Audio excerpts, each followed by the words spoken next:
Well, Warhol called his studio the factory, and some people kind of saw that as a sort of another one of his layers of irony that he would kind of deny, but people really enjoyed about him. But I think it's important to understand that it's a workplace, and especially for a child. I mean, you brought up subject child. It's important for a child to understand that an artist's private studio is a workplace, and when they're in there, they're working, and it's not, and that the making of art isn't recreational, and it's often portrayed that way by the educational system in this country, and I think that's one of the reasons why it's eliminated from secondary education.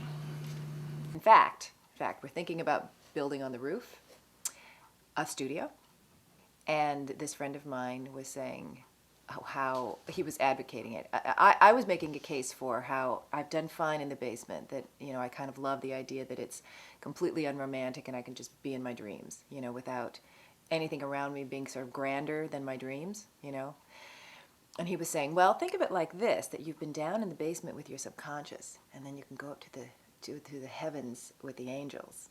And I just thought, oh, I have to build on the roof. But in any case, until I build on the roof, I do think I've always had crummy studios, and I've made a case for the idea that it's just, it's your little oyster, and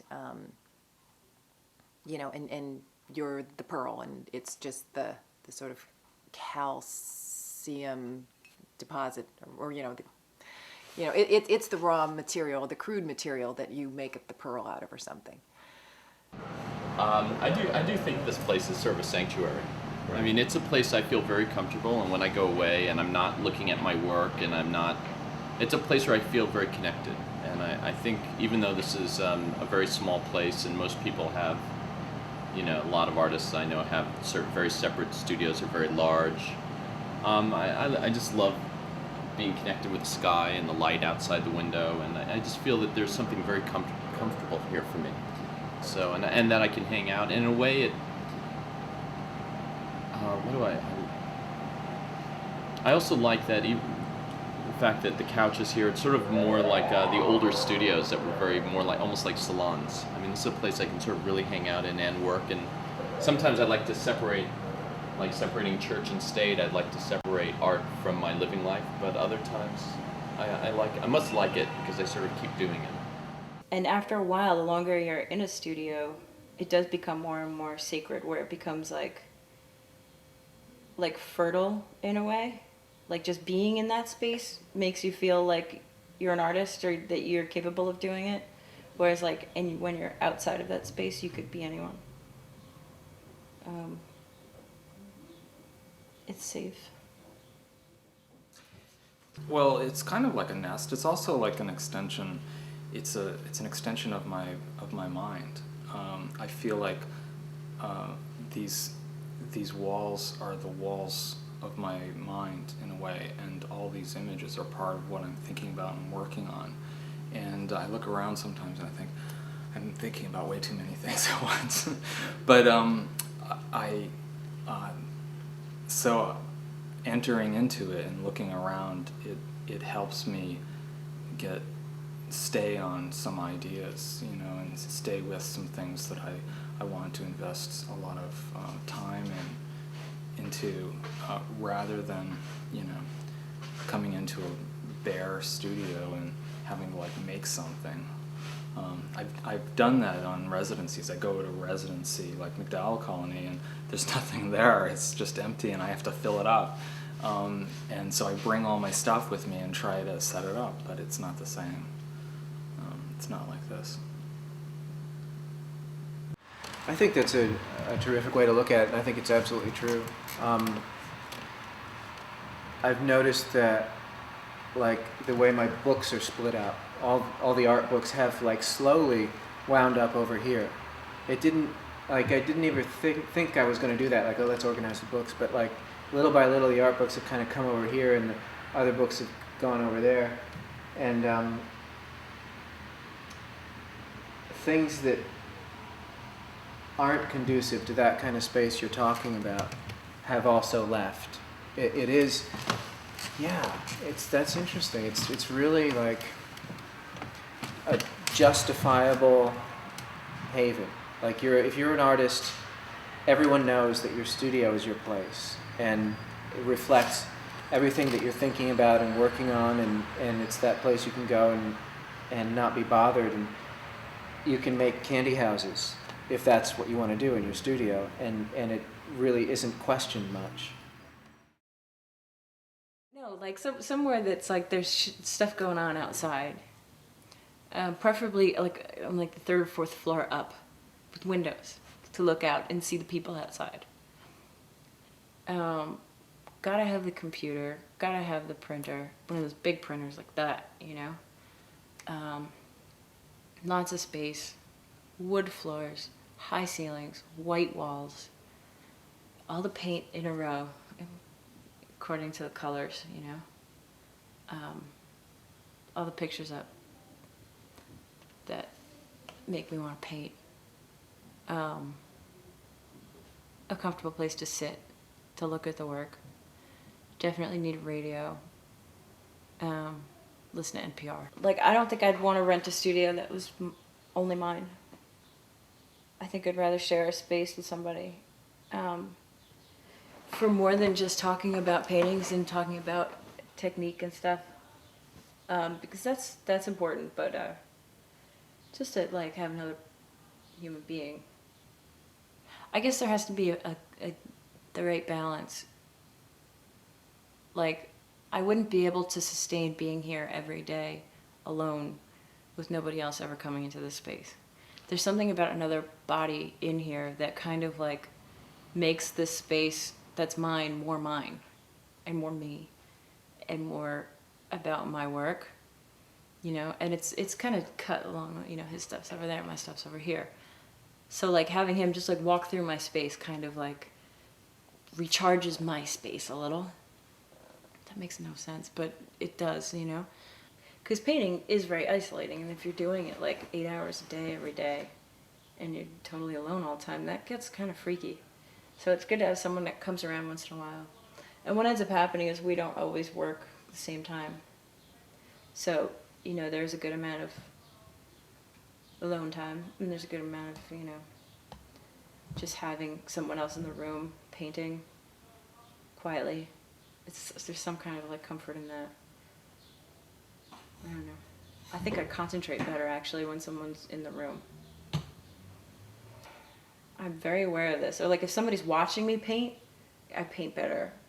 Or I paint like more confidently or something. I'm more connected to it. If someone's there, it seems like it's easier to work.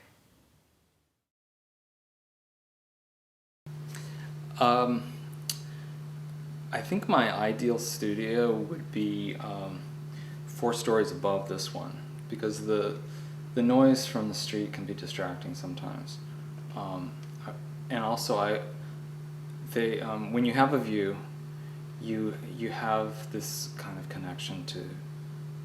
You have a distant view. You have this connection to the sublime. You have this kind of reminder that of things that are immeasurable, and I don't have that when I'm in the studio like all day, every day, especially during the summer when I'm not teaching. Very often I can go for days and days without seeing the big sky or seeing great distances like I enjoyed when I lived in New Mexico. I have a postcard of Morandi's studio, which is like the simplest little thing you've ever seen. There's just like a little single bed and some shelves with those objects he painted on them, and as a terracotta floor, and just a very small space. It's so austere, there's just like almost nothing in it. And I actually think of that as a kind of ideal in a way, you know, it's just the painter's world like pared down to nothing. It would be really big. I know that that's just so obvious. But yeah, it would be big. I'm not so much about the light because I don't necessarily need consistent light. I think when when I have it, it's good, but it's certainly not at the top of my list. To have high ceilings are the most important, and to have enough room to see what I'm working on. Yeah. So I had a studio at McDowell that was just so cool. I guess that would probably be my ideal studio, but it was a barn. They took the whole north wall off of it, put windows up and down that. It was really tall. It was in the middle of just this beautiful farm landscape. At the top of a hill, I could kind of see everything. Nobody could see me. I'd want to be very centrally located because I think being an artist can at times be a very solitary profession, and so I want to be connected. I wouldn't want to be up in the woods somewhere painting by myself. That to me seems almost redundant. That when you are painting, you're so alone that sometimes it's nice to be able to just go out and then be in the center of a major city and be able to go get a coffee and be able to see people and interact with the world. And where I am on the corner of 4th Street and Broadway, you know, I look down the window and I just see hundreds of people. So even when I'm here working, I don't ever feel completely like I'm alone. See, that's what I mean. I could say looking out over, a raging river, but then I'd want to be on the river. I've always had studios that barely had any windows, and you can see this. I mean, I cut a window in and I cut a window in there so that I could, do the thing. If you're looking at the same distance, you have to change your focus, your focal range, just to keep your eyes exercised. And I did it for that reason, so I could, every once in a while focus farther away. So like a mountain way over there through that tiny little peephole, that would be neat. A volcano. That's my idea of a perfect studio. This studio with one volcano way out there that's about to erupt, but I could only see this much of it. I think privacy, that's another really, really huge thing. Just really having the security of knowing that you're totally private. That's totally private in your workspace. That's probably, when I think about it, that's probably number one. That's probably number one, is that it be private. Well, it depends where I am in the painting. If I'm doing composition or I'm in a place with great struggle, I need to be alone. But there are other times where if I sort of know how I'm going to proceed, I can multitask. And I can do it, I think it's as a teacher. I've done so many demonstrations, or all the times I've drawn, even as a teenager, like doing, or in college, doing en plein air, on-site paintings where all of a sudden you have like 25 tourists, standing around you, watching you paint. You just get used to working. I mean, it's sort of a cliche, but the most powerful experiences I've had have been alone, in life. And somehow, I've climbed mountains, and you would say that they were powerful experiences, but they were with other people. So something happened to that power to sort of slightly nip it in the bud.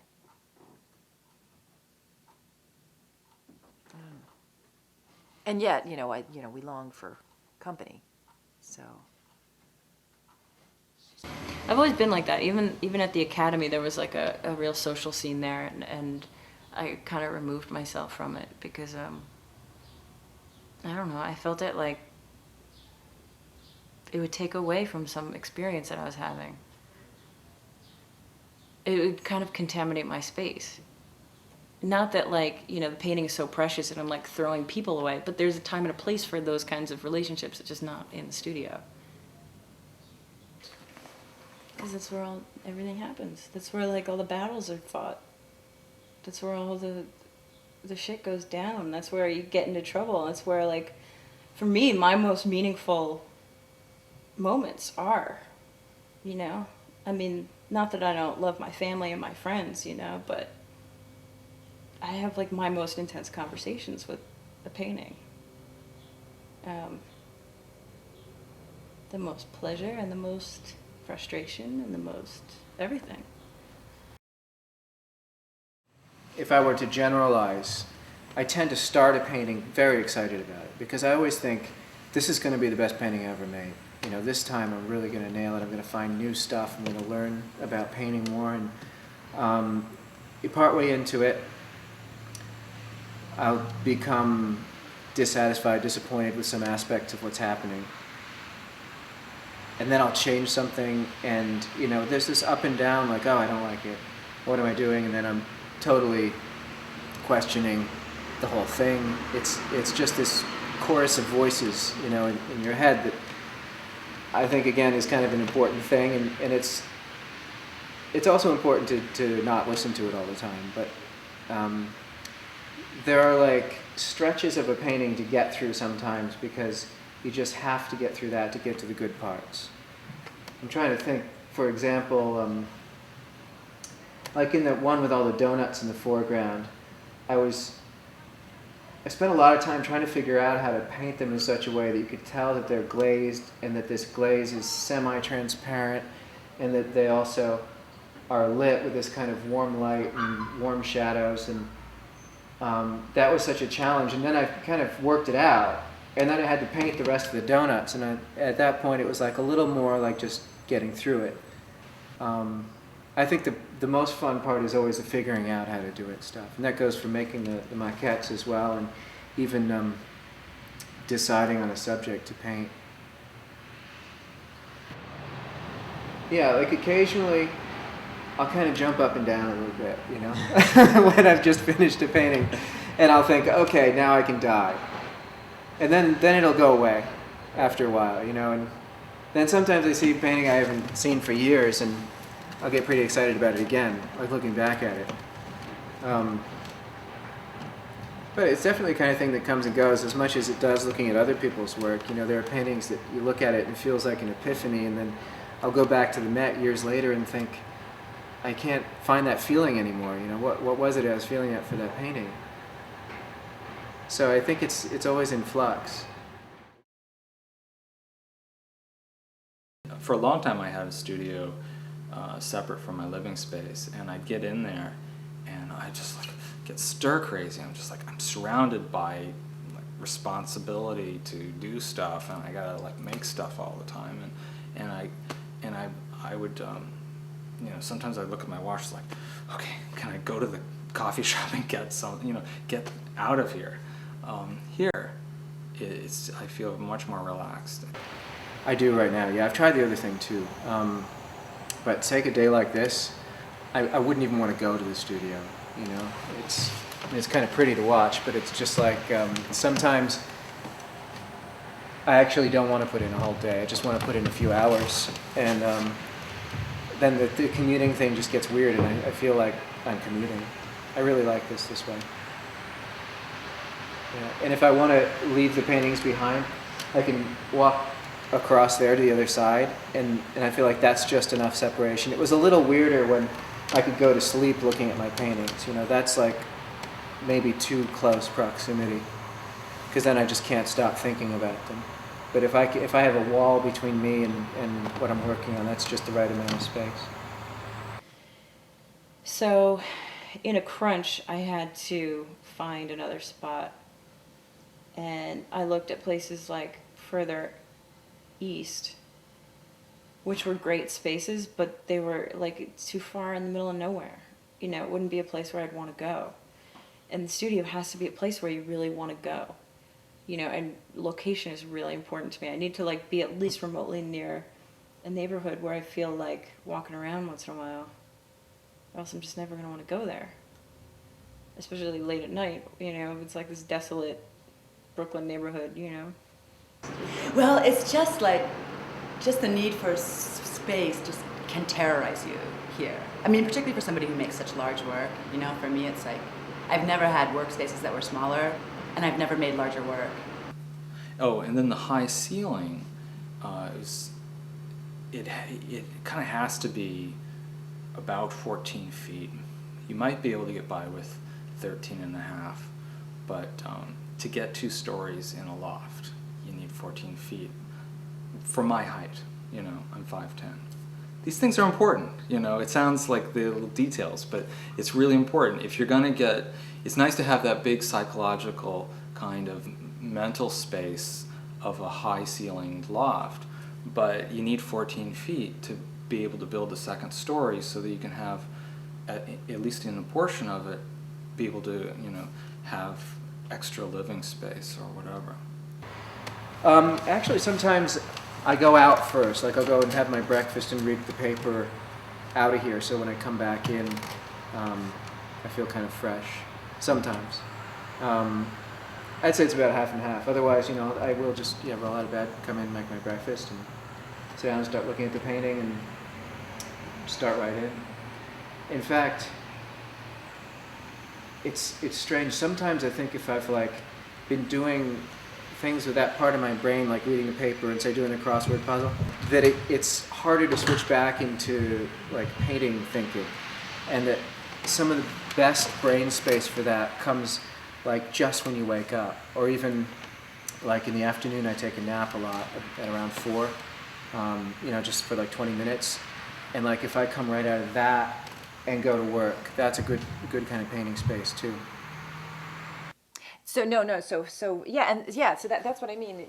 So I'll just be rifling through a million things and thinking why, you know, I'm wasting the day, and then I'll fall asleep, and then I'll wake up and I'll, you know, have somehow all those things will come together. That's almost always the first thing I do when I get this. But also that little bit of separation from the rest of my world and my kind of art world, for some reason, even if it's just like 15 minutes, I always make sure that I have a place in whatever space I have that I can just go in and like lay down immediately and just kind of drift into that unconscious, conscious phase of whatever, and then I'm ready for that whole other life. Like on the way over, I start to anticipate what I'm gonna do. Cause if I get here and I'm like, what should I do? Then I already feel like it's like the walls are closing in on me. So I gotta come in with a game plan.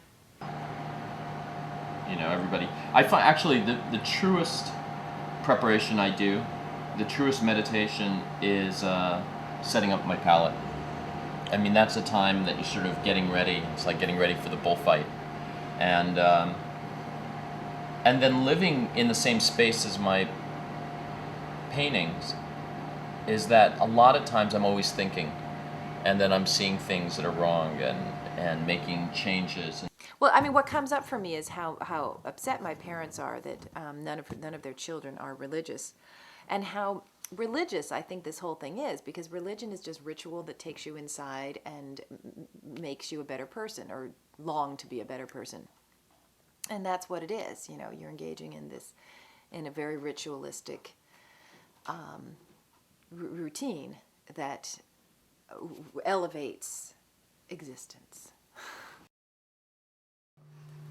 My father had never been in my space. He'd never seen it until I was about 35. And he came by for a visit, and he looked around, and he was really, it was like a revelation to him, because he knew I was an artist, and he discouraged me from becoming an artist for several years in my teens, and then lectured me on how to be a successful artist through my 20s, but didn't really know what the making of art really entailed. And so he walks at age 35, he walks into my studio for the first time. And the last time he had ever walked into my kind of artistic production space was when I was copying Hildebrandt Star Wars posters at age 15 in my bedroom, you know. So he walks, so at age 35, he walks into my studio and looks around, and he's thrilled. It's like, wow, I'm in my son's space, and it's like he does all this stuff, like he's got it going on. And I was like, well, gee, you know, it seems like he's kind of pleased. And I think that was valuable, because earlier I said that the studio is kind of like an extension of my mind, and the walls are reflecting back at me and showing what I'm thinking about and working on. Well, here I had this opportunity for for someone who knew me really well, but then a large part of me he didn't know. And suddenly I bring him in to show him my studio, and it's like a revelation to him. And that really it meant a lot to me. And it made me understand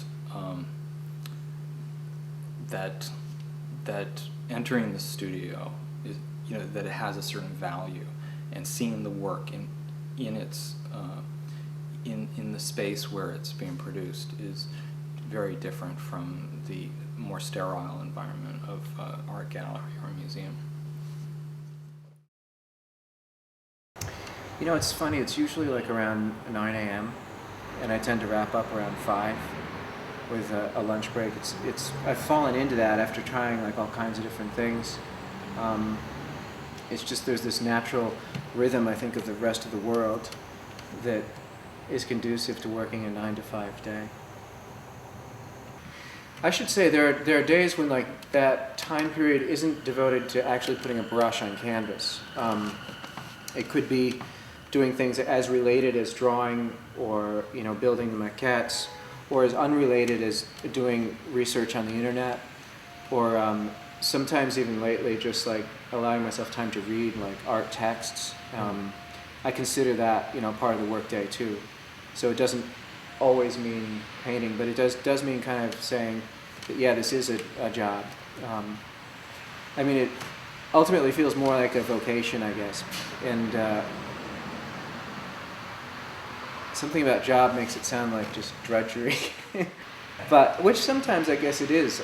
To be honest, there are days when I'd rather be doing something else, but it's important to keep myself in it. I think I'm more productive at different things at different times. I'm more productive taking care of like the office end of my work in the morning. Just plowing through it in the morning. But when it comes to making a painting, like actually applying the paint and making the image, I really need to know that I have a stretch of time and that I'm not going to be interrupted and that it can be devoted just to that. It's really hard for me to do if I know that there's like something that I have to do later, like if there's a social engagement or some obligation or something like that. Later, I won't start if I don't think that I can have just a solid block. There are times I'd paint in the morning, but ideally I like to start painting at about like 1 o'clock or 2. And I think it's also because of the light here, that the light is very harsh in the morning and it starts to settle down a little bit later. And then I paint later. Like last night I think at midnight I was still painting. So, but I don't have a set routine. I remember in graduate school, people would say, "Oh, I finished a painting, I'm going to take 2 weeks off." And I thought, "Oh, okay, you could take 2 weeks off after finishing a painting, that's cool." And then realizing that, now, the second I finish a painting, I have another one going. The second I have a show, I'm still painting. I just paint compulsively, and it may be, a problem because it's compulsive, but I don't think I would paint if it wasn't compulsive. Because it's the nature of, I'm down here, I really don't want to be here, I want to read a book, let me read a book, oh art gods, let me read a book, and now I have to paint, and that sounds so sick as I'm hearing myself say it, and yet that may be the day that I figure it out. I guess what I'm trying to say is if I disengage from bringing the Frankenstein to life, then just like you were saying about the cameras, if you do one thing wrong, it could be all shot. If I disengage, it takes me so long to get back into that world. So if I take a day off, then then I have to sleep and hang out. Because the gestation of every painting seems to involve a day of just kind of laying here in a state of panic. So you're both laying and you're panicked. That's kind of willing something to come to your brain that you can put on there. And wondering if it's going to happen. And so when it does happen, then to disengage from it and have to go through that all again would be just such a pain. The desire to paint definitely comes and goes. And I think I've gotten better at just, if I don't feel like excited the way you were talking about, you know, these different projects and the way you hope to be about subject matter. If I don't feel that excitement for painting, I try to, you know, channel my energy somewhere else that's kind of related or that's going to eventually work itself into a painting. Think, you know, well, what do I feel excited about? I think that chasing that excitement is like really a huge part of, you know, art making, trying to make art. Because the danger is it could get so dull, and I look at some work out there and I think, wow, that looks just like it wasn't fun, you know? and that's, you know, can be rewarding. There can be a payoff for that. But I think sometimes it really shows in people's work. I'm a kind of artist that's inspired by ideas, and so if I feel an artist's block coming on, I start reading. In fact, I ran into a block with these 4 paintings I'm working on right now that in the middle of the summer. I was thinking, I started to question why I was doing these paintings and what my motives, like my ambitions were for the paintings. And so I started reading about stuff that was interesting to me, ideas of philosophy. It started to make sense, and it made it possible for me to find a direction to take the paintings to, because you know, the initial idea was fine, but the final painting is not. It's not an illustration of the initial idea. It's a kind of, you know, conflation of a lot of ideas, and it becomes this kind of, hopefully, you know, this powerful, unified whole. A studio is, well, there's 2 definitions. One, if you live in New York, everybody knows what a studio is. Something that costs about $2,500 a month, and you live in one room. But a studio is the other definition, the one that you're looking for. It's a place where one works. And this is a studio in both senses of the word, because in this one room, I paint and sleep, and up on the loft up there, I raise a child. So this is a true studio. I mean, I think this is the story of Francis Bacon in his studio, which is you know, a studio that's been photographed and painted. Red Grooms did a huge sculpture homage to it because it was the most cluttered, filthy, claustrophobic studio you can imagine. You've seen photos of it. Yeah. And, you know, there's rags all over the floor, and, you know, bottles of whatever he drank, Dom Perignon, or, you know, it was the studio of a mad alcoholic, and this was a man who was a multimillionaire. But I heard that he had actually bought, you know, he had all this money, he had millions of dollars, and he went and got himself the studio that a super famous multi-millionaire artist of the type that he was, and he was the type of artist that went to, you know, went to the club. You know, he wasn't like a down and out artist. I mean, he hung out in men's clubs and lived a very sort of wealthy life. And he tried painting in it and went right back to his old studio. So he ended up going to the studio that was claustrophobic and uncomfortable, and sort of even was a contradiction to the way he lived his life. So there's no, I don't think there are rules. I think that you sort of work the way you work, and you make do with what you do. And in a studio that always seems too small, like in the case of this studio, which sometimes I go, I can't believe that my son Ben, who's now 13, that the 2 of us live here and we hang out, and we actually love it. I mean, you know, we just sort of spend time together, and yet I paint, and then I have friends hang out here while I paint. It's one of those things that sometimes you do want more. I mean, and other times you appreciate what you have. So. I need to have as much visual, you know, information thrown into the stew as possible. So, and I think while you're a student, no matter what kind of painting you do, you need to be filling up this stew pot, you know, so that it's brimming over. And I don't know, it'd be interesting to test. You know, I do tons of visits, you know, artist lectures, and see, you know, tons of students' studios. And it'd be interesting to see if there's a relationship between the students who have, you know, some way of of organizing the devouring of visual information, and who end up, doing something with their art. That they've effectively eaten, they've effectively taken more nutrients, and so they're somehow, imagination healthier. When it comes to resources, I'm a shopper. I go into philosophy not because I want to be able to converse in it or totally know postmodern theory backwards and forwards. I just find ideas intriguing, and I really enjoy translating them into my visual language, and so I'm out there just shopping for ideas, and so I'm kind of reckless in that way. But it's all that text is really fertile ground, that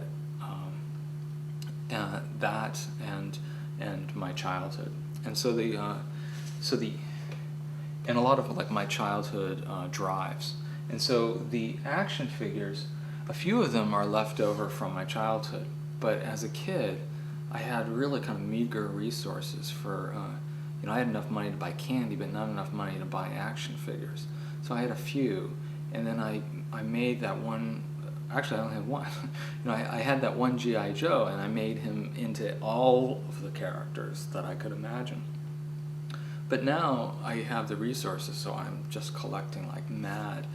And then I was up at my cousin's place for this Memorial Day picnic, and some of the little cousins were around, pulled out this Candyland board that was the old one from when I was a kid, and I looked at it, and it was just like this amazing thing to see, because I felt like I was looking at family pictures from a trip we took to Mexico.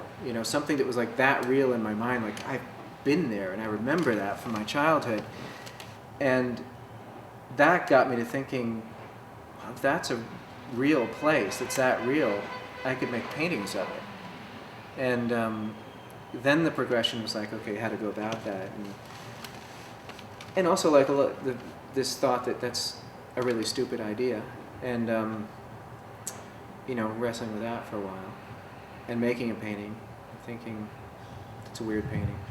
I think that's it, is that I'm building a relationship with her, and she is the focus of all my attention.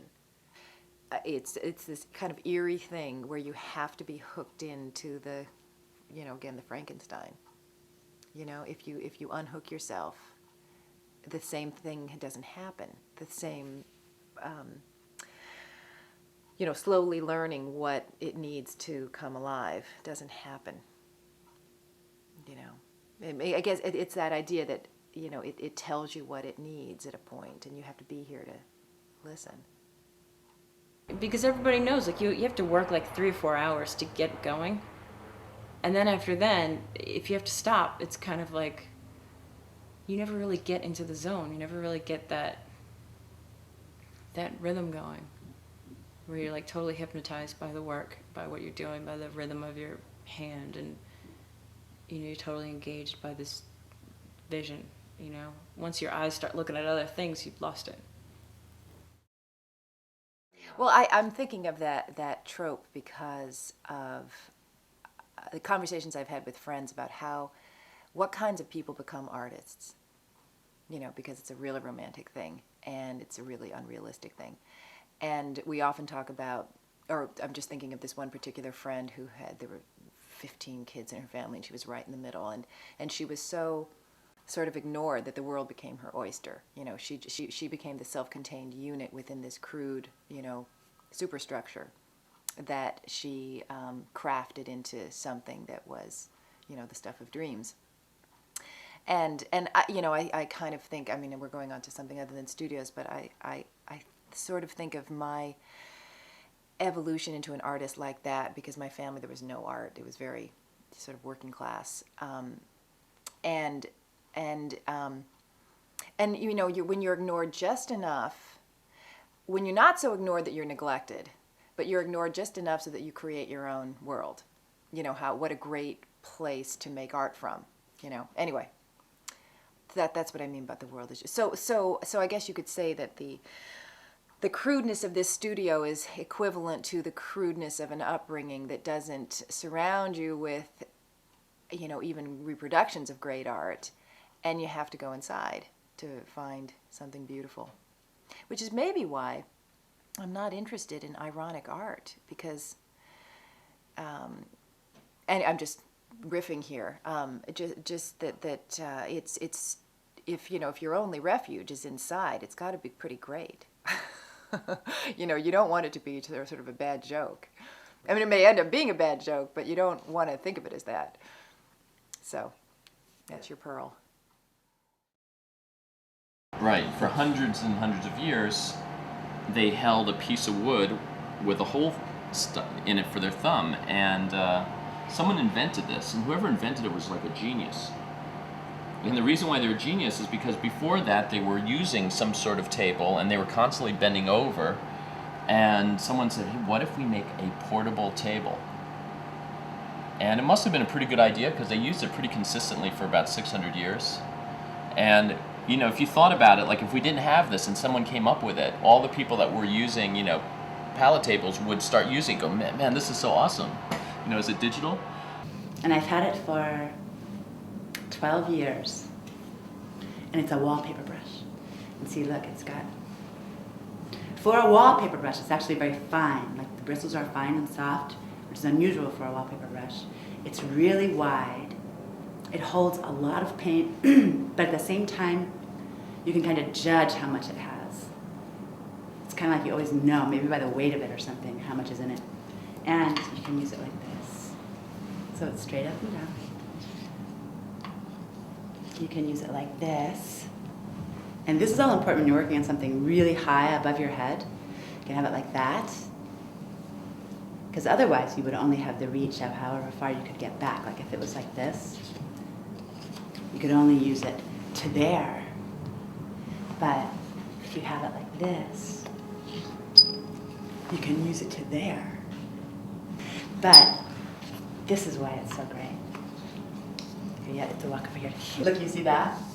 That like fold of flesh in there? There's only one thing in the world that can make that. And that's this. Look. That's awesome. Yeah, and nothing else will do. I made that palette thing. It's not even worth putting a camera on it because it's so like bad. It's like all warped and bent and like the work of, you know, somebody whose first carpentry experiences, you know. But it was totally like, I need something that is, you know, this high so I can stand and like be right there and put everything on it, and with wheels so it can move around, and with a shelf underneath it so that I can throw shit on there. And I just made it one day. This is a concrete trowel, Yes. and it's just the best thing for priming a canvas. Basically, it allows you to just get it in there and get a really nice, because I do like 5 layers or 4 layers, and it just allows it to be very nice and smooth. Both of them are tools I kind of made, and it's using the term kind of loosely. This is a compass. And I don't use it all that much, but the geometry of the painting is really important to me.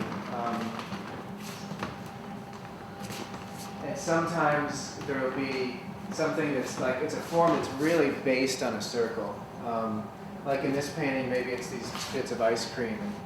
I'll just want them to have more of a tight geometric structure, so I'll just like trace a little arc on the painting like that.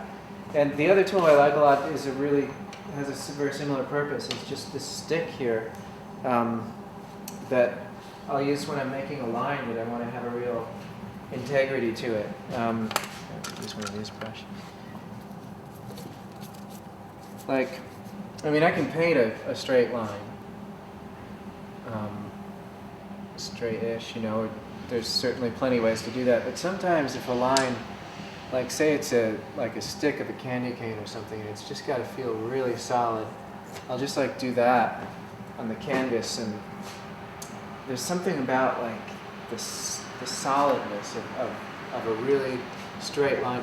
Not a masked line though. Like I tried using masking tape, and that just doesn't work for me at all, because that's like just a totally different kind of edge. It's not a painted edge anymore.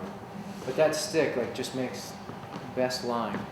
Since I've been doing woodcuts, I've been really getting into the design of my tools so that they're the most ergonomic, so that I have the most control possible. And this is a tool. This is my tool. This tool, Ashley Isles made according to my specifications, and I don't know why I did that, because I didn't pay them a lot of money to do this, but I asked them for a 120-degree V-gouge, and it took them several months to finally do it, but they made one for me, and it's the special backbent version that's very rare, and it's an amazing tool. I wouldn't be able to make this woodcut of Yeti without it, because it goes from like really narrow lines to really wide ones without going deep into the wood, and it's a fantastic tool. I've only had it for maybe 3 or 4 months, but I love this tool. But since 2000, my other favorite tool is really digital. I mean, I have to say, and I think when I talked earlier about being impure and celebrating it, one of the things I really love is combining worlds that superficially don't seem like they belong. And I have friends, I teach in a classical art school, and I teach in a world where there's big debates over what art is or what art should be or shouldn't be, and I really don't care about any of those debates. I mean, I have to say, I am so not interested in like debating hierarchies of styles or periods, and because I think it's all good, it just is. It's because it's all a response to our time. So how can it not be good? And I think really the response to our time now of so much stuff is digital, and someone can argue with me, oh, but isn't it terrible, the quality of music on MP3 versus vinyl, or seeing work on a website as opposed to seeing it in person. But the same arguments would have been made of seeing a painting engraved, like the way Rembrandt saw the Raffaello portrait. He saw an engraving of the painting, he never saw the original Raphael. So one would say, well, Rembrandt really made, he only owned the engraving, he didn't own the original painting, so he lost all the color. It's just that whatever the technologies of the time are, there's always pluses and minuses. But I have to say that the computer is, other than the obvious tools of my craft, of my painting craft, that the computer is unbelievable. And now it's not fun when when things are crashing, but really the way things have gotten right now I can print out all my 8x10. I take digital photos of my paintings. I create presentation books. I can email images of a painting as soon as I finish it. And in wood engraving, as opposed to wood carving, in wood engraving, I can spin the plate and create all kinds of curving lines with it because of the Lazy Susan under there. And the old engravers had little bean bags, but I have I developed my own system, and I even have it recessed so that I can rest on the outside edge while I'm carving. So part of what I like about many of my tools is that I designed or invented them myself, and they serve their purpose perfectly. And when you look at the work of Albrecht Dürer, for example, nobody knows like how he made those woodcuts. And well, the thing is, he probably worked with a blacksmith right down the road, who was making his carving tools to his specifications, so that he could do what he wanted to do. And getting to a level in your studio practice where you're demanding the most precise or nuanced applications is really I don't know, it's an exciting place to be because you're just like super sensitive to things that are going on. And I don't think I was, 15, 20 years ago. I tend to be I tend to be autistic or prone to that type of behavior. And so I think that's why I keep sort of a mono focus kind of thing going in my space. And when you look at my work, it's just a single thing, and it's right in the middle. Just the facts, ma'am, kind of thing. and so I can definitely see that reflected in my workspace. I think if I were the kind of artist who made very kind of intricate scenarios of, conflict, or I would probably have a much more complicated visual setting than the one I choose to keep, which is really simple. Yeah, it just has to be white. Maybe it has to do with being like so easily distracted or something. It's almost like just a way to sensorily deprive yourself, or just to focus yourself, and also because in the rest of my life it's so kind of object rich that I can begin to feel like an oversaturated sponge, and in this situation I like to not look at anything except for exactly what I need to focus on. I think it's really important to not like maybe underestimate your needs. Like I stopped doing that a long time ago. I really know that I need a clean white space. That's true. That's so important. And I've been thinking about that lately in terms of this class I'm going to teach, because I thought, wow, I wonder, how much I'm supposed to say, well, this is how you do things, because there just is no how you do things.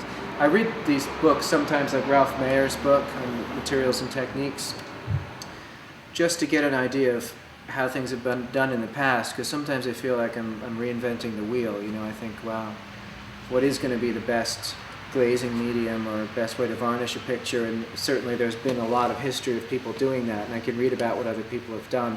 But we also know there's a lot of history of people very successfully breaking all the rules and coming out with great things.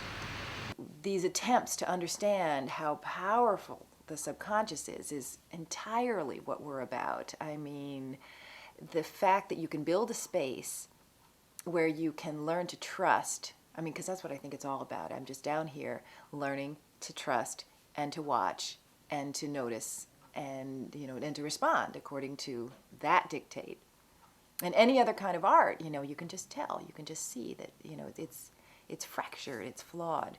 You can tell what kind of brain it came out of. And that's how we know what's real and what's not.